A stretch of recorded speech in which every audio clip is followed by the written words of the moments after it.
പിതാവിൻ്റെയും പുത്രൻ്റെയും പരിശുദ്ധാത്മാവിൻ്റെയും നാമത്തിൽ ആമേൻ. എൻ്റെ പ്രിയപ്പെട്ടവരെ, ഇന്ന് ഓഗസ്റ്റ് 7 വ്യാഴാഴ്ച. അമ്മേ പരിശുദ്ധമേ, അമ്മേ പരിശുദ്ധമേ, ദൈവമാതാവേ, കൃപാസനത്തിലൂടെ ഞങ്ങൾക്കും ഞങ്ങളുടെ ദേശത്തിനും അമ്മ മധ്യസ്ഥം തേടി തന്ന എല്ലാ അനുഗ്രഹങ്ങൾക്കും കൃപകൾക്കും ഞങ്ങളിപ്പോൾ ഹൃദയം നിറഞ്ഞ നന്ദി പറയുന്നു. അമ്മേ പരിശുദ്ധമേ, അമ്മേ പരിശുദ്ധമേ, ദൈവമാതാവേ, 2004 ഡിസംബർ 7 ഉച്ചകഴിഞ്ഞ് 2:30 കൃപാസനത്തിൽ സംഭവിച്ച അമ്മയുടെ പ്രത്യക്ഷപ്പെടലിനെ കുറിച്ച് തിരുസഭയ്ക്ക് സമർപ്പിച്ചിരിക്കുന്ന പഠനരേഖകളുടെ മേൽ സഭാത്മകമായ പഠനം ആരംഭിക്കുവാൻ ഞങ്ങൾ പ്രാർത്ഥിക്കുന്നു.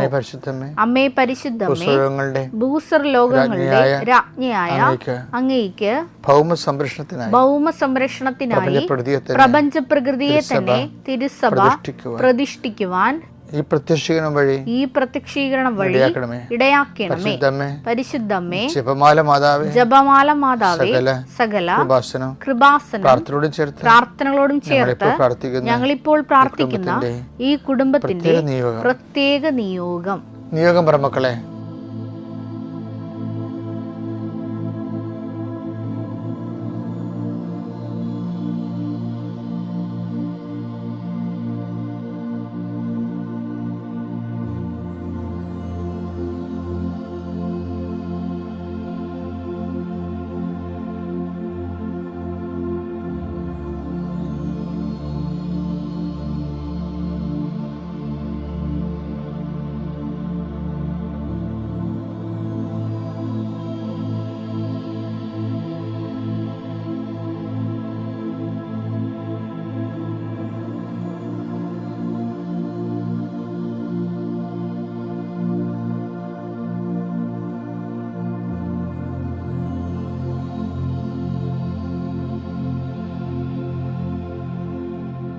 അമ്മയുടെ പ്രത്യക്ഷീകരണത്തിന്റെ ഈ അനുഗ്രഹവേളയിൽ ഞങ്ങൾക്ക് സാധിച്ചു തരുവാൻ കനിയണമേ. ആമേൻ. വിശ്വാസ പ്രമാണം. സർവശക്തനായ പിതാവും ആകാശത്തിന്റെയും ഭൂമിയുടെയും സൃഷ്ടാവുമായ ദൈവത്തിൽ ഞാൻ വിശ്വസിക്കുന്നു. അവിടുത്തെ ഏകപുത്രനും ഞങ്ങളുടെ കർത്താവുമായ ഈശോമിശിഹായിലും ഞാൻ വിശ്വസിക്കുന്നു. ഈ പുത്രൻ പരിശുദ്ധാത്മാവിനാൽ ഗർഭസ്ഥനായി കന്യകാമറിയത്തിൽ നിന്ന് പിറന്ന് പൊന്തിയോസ് പീലാത്തോസിന്റെ കാലത്ത് പീഡകൾ സഹിച്ച് കുരിശിൽ തറയ്ക്കപ്പെട്ട് മരിച്ച് അടക്കപ്പെട്ട് പാതാളങ്ങളിൽ ഇറങ്ങി മരിച്ചവരുടെ ഇടയിൽ നിന്ന് 3-ാം നാൾ ഉയർത്ത് സ്വർഗത്തിലേക്ക് എഴുന്നള്ളി സർവശക്തിയുള്ള പിതാവായ ദൈവത്തിന്റെ വലതുഭാഗത്തിരിക്കുന്നു. അവിടെ നിന്ന് ജീവിക്കുന്നവരെയും മരിച്ചവരെയും വിധിക്കുവാൻ വരുമെന്നും ഞാൻ വിശ്വസിക്കുന്നു. പരിശുദ്ധാത്മാവിലും ഞാൻ വിശ്വസിക്കുന്നു. വിശുദ്ധ കത്തോലിക്കാ സഭയിലും പുണ്യവാന്മാരുടെ ഐക്യത്തിലും പാപങ്ങളുടെ മോചനത്തിലും ശരീരത്തിന്റെ ഉയർപ്പിലും നിത്യമായ ജീവിതത്തിലും ഞാൻ വിശ്വസിക്കുന്നു. ആമേൻ. സ്വർഗ്ഗസ്ഥനായ ഞങ്ങളുടെ പിതാവേ, അങ്ങയുടെ നാമം പൂജിതമാകണമേ. അങ്ങയുടെ രാജ്യം വരണമേ. അങ്ങയുടെ തിരുമനസ് സ്വർഗത്തിലെ പോലെ ഭൂമിയിലും ആകണമേ. അന്നു വേണ്ടുന്ന ആഹാരം ഇന്ന് ഞങ്ങൾക്ക് തരണമേ. ഞങ്ങളോട് തെറ്റ് ചെയ്യുന്നവരോട് ഞങ്ങൾ ക്ഷമിക്കുന്നത് പോലെ ഞങ്ങളുടെ തെറ്റുകൾ ഞങ്ങളോടും ക്ഷമിക്കണമേ. ഞങ്ങളെ പ്രലോഭനത്തിൽ ഉൾപ്പെടുത്തരുതേ, തിന്മയിൽ ഞങ്ങൾ രക്ഷിക്കണമേ. ആമേൻ. നന്മ നിറഞ്ഞ മറിയമേ, സ്വസ്തി. കർത്താവ് അങ്ങയുടെ കൂടെ സ്ത്രീകളിൽ അങ്ങ് അനുഗ്രഹിക്കപ്പെട്ടവളാകുന്നു. അങ്ങയുടെ ഉദരത്തിൻ ഫലമായി ഈശോ അനുഗ്രഹിക്കപ്പെട്ടവനാകുന്നു. പരിശുദ്ധ മറിയമേ, തമ്പുരാന്റെ അമ്മേ, പാപികളായ ഞങ്ങൾക്ക് വേണ്ടി ഇപ്പോഴും ഞങ്ങളുടെ മരണസമയത്തും തമ്പുരാനോട് അപേക്ഷിക്കണമേ. ആമേൻ. എൻ്റെ കർത്താവിൻ്റെ ഉന്നതമായ നാമത്തിൽ സഭയുടെ അധികാരത്തിൽ 39 വർഷം ഞാൻ അർപ്പിച്ച കുർബാനയുടെ യോഗ്യതയാൽ പരിശുദ്ധ മതേമലായ മധ്യസ്ഥത്തിൽ ഞാൻ നിങ്ങളെ ആശീർവദിച്ച് പ്രാർത്ഥിക്കുന്നു.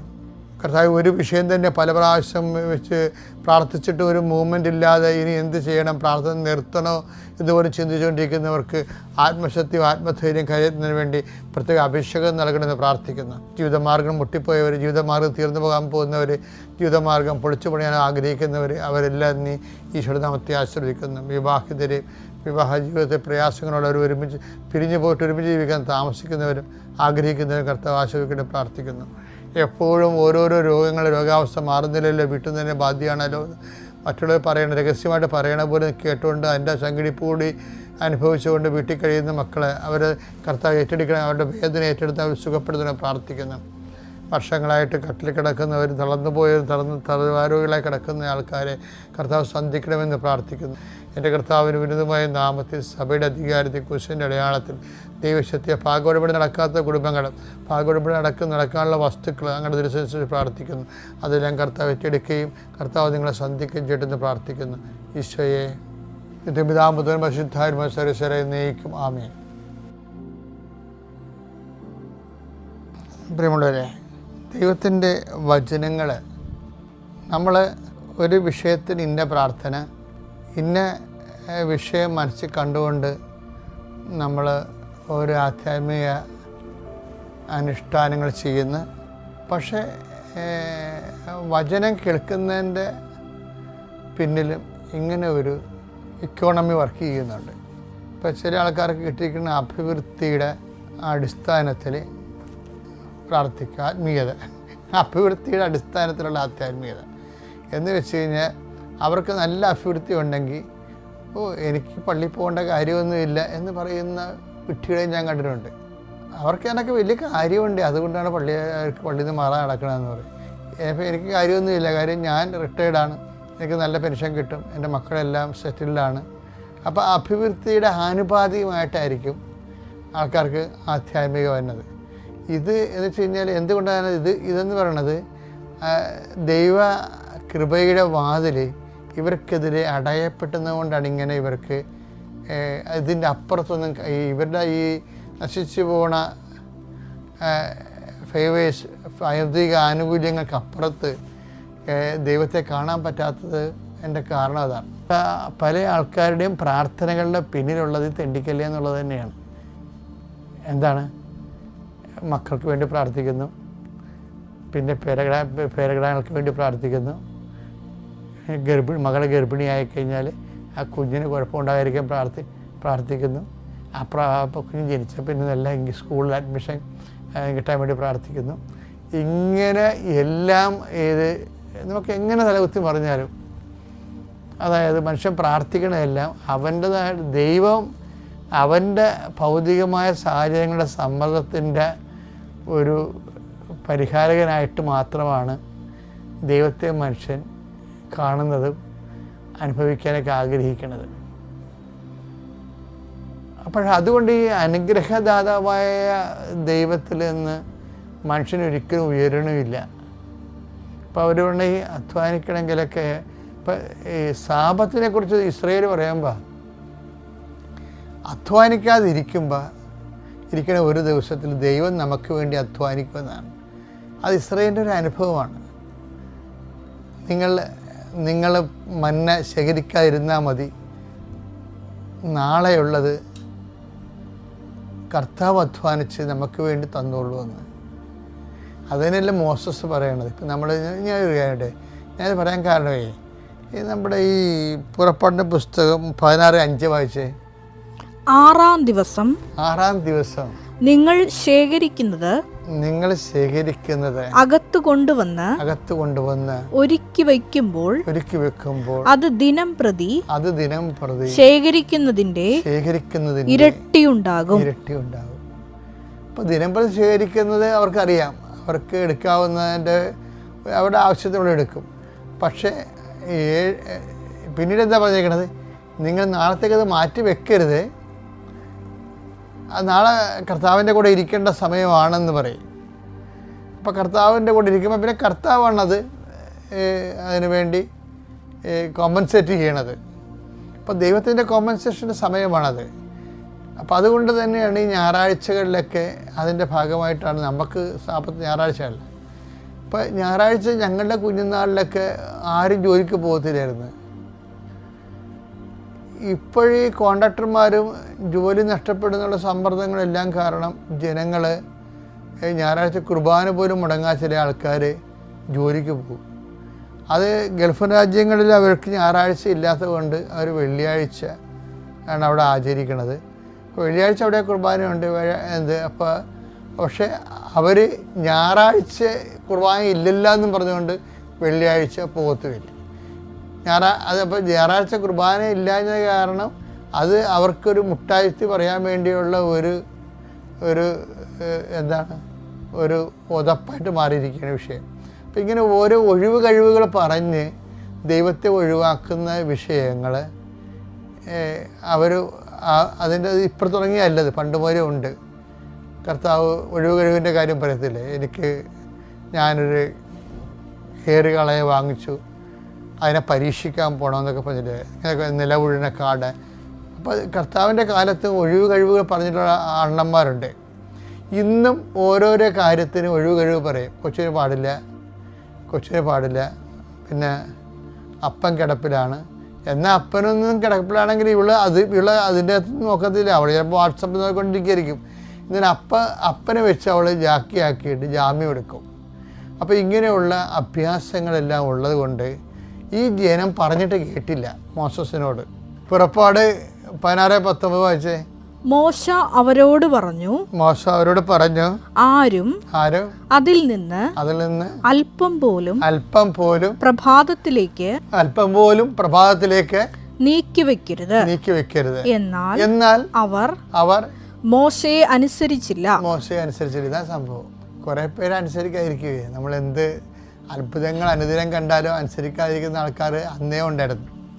ഇത് എന്താ വെച്ചാൽ കർത്താവ് നിങ്ങൾക്ക് വേണ്ടി അധ്വാനിച്ചോളും, നിങ്ങൾ മൗനമായി ഇരുന്നാലും മതി എന്ന് പറഞ്ഞാലേ മൗനമായി പോയി കലികയെ കുത്തിയിരിക്കണം എന്നല്ല എൻ്റെ അർത്ഥം.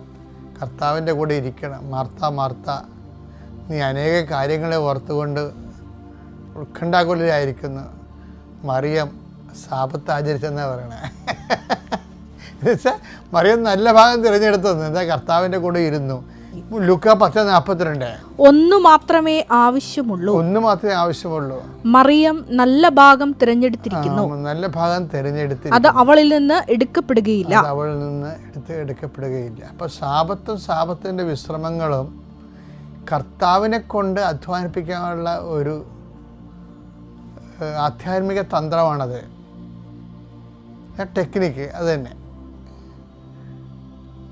പക്ഷേ കർത്താവിന് അതുകൊണ്ടാണ് മോശസും പറയണതേ, പുറപ്പാട് 14:14 കർത്താവ് നിങ്ങൾക്ക് വേണ്ടി യുദ്ധം ചെയ്യും, നിങ്ങൾ ശാന്തരായിരുന്നാൽ മതി. ശാന്തരായിരുന്നു വെച്ച് കഴിഞ്ഞാല് വായു വെള്ളവും കൊണ്ടുകൊണ്ടിരിക്കണമെന്നല്ല എൻ്റെ അർത്ഥം. കർത്താവിൻ്റെ കൂടെ ഇരിക്കുക, ശാന്തമാവുക, ഞാൻ ദൈവമാണെന്ന് ദൈവത്തെ അറിഞ്ഞുകൊണ്ടിരിക്കണം എന്നാണ് പറഞ്ഞത്. സങ്കീർത്തനം 46:10 ശാന്തമാവുക, ഞാൻ ദൈവമാണെന്നറിയുക. ഇത് ലിങ്ക് ചെയ്യാവുന്ന വചനങ്ങളാണ്. എന്ന് വെച്ചാൽ നിങ്ങൾ പുറപ്പാട് 14:14 അനുസരിച്ചുകൊണ്ട് സങ്കീർത്തനം 46:10 ലിങ്ക് ചെയ്യാവുന്നതാണ്. എന്താ വെച്ചാൽ അവിടെ പുറപ്പാട് 14:14 പറയുന്നത് കർത്താവ് നിങ്ങൾക്ക് വേണ്ടി യുദ്ധം ചെയ്യും, നിങ്ങൾ ശാന്തതയായിരുന്നാൽ മതി. അതുതന്നെയാണ് ശാന്തമാവുക, ഞാൻ ദൈവമാണെന്ന് അറിയുക. ഈ ശാന്തത ഇരിക്കണ വെറുതെ ഇങ്ങനെ വായു വെള്ളവും കൊണ്ട് ശാന്തമായിട്ടിരിക്കണമല്ല, അല്ലെങ്കിൽ പാസ്റ്റർ ഒട്ടിച്ചുകൊണ്ടിരിക്കത്തില്ല. സൈലൻസ് എന്ന് ടീച്ചർ പറയുമ്പോൾ ഉടനെ അങ്ങനെ ഇരിക്കണമല്ല പരിപാടി. ശാന്തമാവുക, ദൈവത്തെ അറിയണ എന്തിനാണ്? നിത്യതയ്ക്ക് വേണ്ടിയുള്ള ദിവസമാണത്. സാപത്ത് എന്തിനുള്ളതാണ്? നിത്യതയ്ക്ക് വേണ്ടിയുള്ള നിത്യതയെക്കുറിച്ച് ചിന്തിക്കുന്ന ദിവസങ്ങളാണ്. ഞായറാഴ്ച കർത്താവിൻ്റെ ദിവസമാണെന്ന് പറയുമ്പോൾ നമ്മളോട് ഉയർപ്പിൻ്റെ ദിവസമാണെന്ന്, ഞാനാണെങ്കിൽ എനിക്ക് ഉയർപ്പിൻ്റെ ദിവസമാണെന്ന് പറഞ്ഞാണ് പൊതുവെ പറയണത്. പക്ഷേ അത് എൻ്റെ അണ്ടർലൈൻ എന്താണ്? നിത്യതയെക്കുറിച്ച് ചിന്തിക്കുന്ന ദിവസമാണ്. അപ്പോൾ എന്താണ്? ഏകസത്യതയുമായ നിന്നെയും നീ അയച്ച യേശുക്രിസ്തുവിനെയും അറിയുകയാണ് നിത്യജീവിതം. അപ്പോൾ അവിടെ അറിവ് വരണമല്ലേ. അപ്പോൾ ശാന്തമായി ഇരുന്ന് എന്താ പറയണത്? ശാന്തമായിരുന്ന് ദൈവത്തെ അറിയുക. എന്തിനാണ് അറിയണത്? ഏകസത്യതയായ നിന്നെയും നീ അയച്ച യേശുക്രിസ്തുവിനെയും അറിയുകയാണ് നിത്യജീവൻ. 17:3 എടുത്തേ. യോഹന്നാൻ 17:3 ഏക സത്യദൈവമായ അവിടുത്തെയും അങ്ങ് അയച്ച യേശുക്രിസ്തുവിനെയും അറിയുക എന്നതാണ് നിത്യജീവൻ. അപ്പോൾ ഈ ശാന്തമാവുക എന്ന് വെച്ച് കഴിഞ്ഞാൽ നിത്യതയെക്കുറിച്ച് അറിയുക എന്നാണ്. നിത്യതയെക്കുറിച്ച് അറിയുക എന്ന് വെച്ചാൽ യേശുക്രിസ്തുവിനെ കുറിച്ച് അറിയുകയാണ്. നിത്യജീവന് വേണ്ടി അറിയുക. യേശുക്രിസ്തുവിനെ കുറിച്ച് അറിയണ ചില ആൾക്കാർ അപ്പം തിന്ന് സംതൃപ്തരാകാൻ വേണ്ടി വീട്, കല്യാണം, ജോലി, ജപ്തി എന്നൊക്കെ പറഞ്ഞ് വരത്തില്ലേ? നമ്മളും വരും. പക്ഷെ അതല്ല, അതിനെ കൂടെ തന്നെ യേശുക്രിസ്തു യഥാർത്ഥ അറിവ് എന്താണ്? നിത്യതയിലേക്കുള്ള വാതിലാണ്. I am the door. ഈശോ പറയണൊക്കെ എന്ത് രസം കേൾക്കാൻ. ഐ ആം ദ ഡോർ, ഞാനാകുന്നു വാതിൽ. ഐ ആം ദ വേ, ഞാനാകുന്നു ആ വാതിലിലേക്കുള്ള വഴി. ഐ ആം ദ ലൈറ്റ്, ആ വാതിൽ കടന്നു ചെല്ലുമ്പോൾ കാണുന്ന നിത്യപ്രകാശത്തിലേക്ക് ദൈവം നമ്മളെ നിത്യമായി വിളിച്ചുകൊണ്ടിരിക്കും. ഇത് കാറ്റഗോറിക്കലായിട്ടാണ് ഈശോ ഓരോ കാര്യങ്ങൾ പറയണത്. ഓക്കെ, അപ്പോൾ ഈ ശാന്തതയെന്ന് പറയുമ്പോൾ ഇത് സാപത്താണ് കേട്ടോ. ഇതെല്ലാം കടന്നു വരണത് സാപത്തിൻ്റെ അനുഭവ തലങ്ങളിലേക്കാണ് പോണത്. സാപത്ത് വല്ലാത്തൊരു സാപത്താണ്. യഹൂദിനേക്കാൾ എന്തുമാത്രം എന്തുമാത്രം ഡെപ്താണെന്നറിയാമോ ക്രിസ്ത്യൻ സാപത്തിന്?